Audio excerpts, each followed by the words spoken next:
ওম শ্রী পরমাত্মনে নমঃ।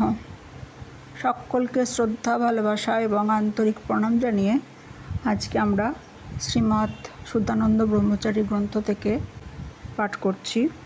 তিনি বলছেন, সজাগ সচেতন মন অত সহজে নতি স্বীকার করে না। যখনই কোনো ভীষণ পরিস্থিতির জন্য কাউকে দায়ী করার জন্য তোমার মন উদ্যত হবে, তাকে থামাও। বিচার করলেই দেখতে পাবে ওই পরিস্থিতির জন্য সবার আগে তুমিই দায়ী। অর্থাৎ তোমার মনই তোমার শত্রু। কে বলেছে তোমার শত্রু বাইরে? তোমার শত্রু তোমারই মনে গা ঢাকা দিয়ে বসবাস করছে। শত্রু তোমার অসংযত অহংকারী মন। বিশ্ব মনের সঙ্গে, ঈশ্বরের সঙ্গে, উৎসের সঙ্গে সম্পর্কহীন মনই শত্রুবৎ আচরণ করে। তোমার মন যে বিরাট মনের অংশ, তা ভুলে কেবল ক্ষুদ্র স্বার্থের সীমায় যখন মন বদ্ধ হয়, তখনই মন শত্রু হয়। বিরাট মনের সঙ্গে যোগ নেই, তাই শক্তির উৎস তার ক্ষুদ্র অহংকার। অহংকারের সঙ্গে সঙ্গ করে তার কাছে আর কত শক্তি পাওয়া যেতে পারে? ওর ক্ষমতা সীমিত। যে কেউ তোমাকে পথভ্রষ্ট করতে এগিয়ে আসতে পারে, অশুভ শক্তির মোহজালে আবদ্ধ করতে পারে, কিন্তু তুমি সেই জালে ধরা দেবে কি না সেটা তোমার বিচার, তোমার সিদ্ধান্ত। সাবধান, কেউ যেন তোমাকে অচেতন অবস্থায় ধরতে না পারে। সজাগ সচেতন মন অত সহজে আপাত সুখকর, অন্তে দুঃখকর কোনো পরিস্থিতির কাছেই নতি স্বীকার করে না।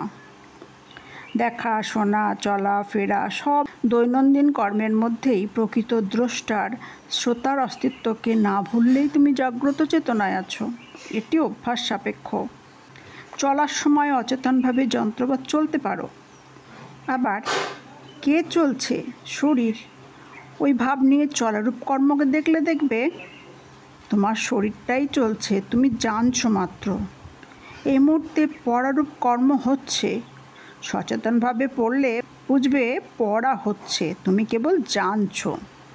এই প্রকৃত জ্ঞাতার খেয়ালটা থাকে না বলেই জ্ঞান না হয়ে অজ্ঞানের সঙ্গেই সখ্যতা হয়।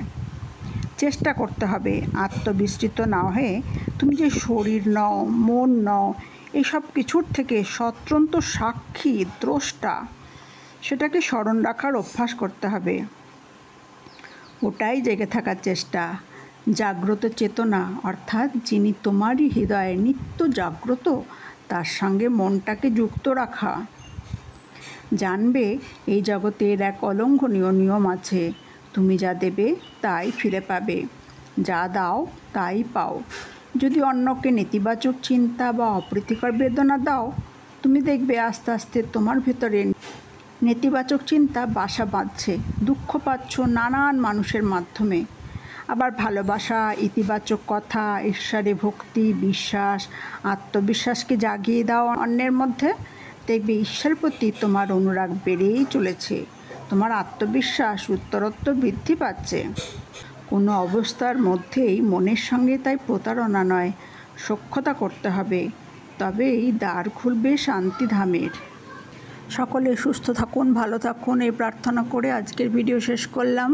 ভিডিওটি ভালো লাগলে অবশ্যই লাইক, কমেন্ট এবং সাবস্ক্রাইব করবেন, কারণ আপনাদের ভালোবাসাই আমার পথ চলার প্রেরণা।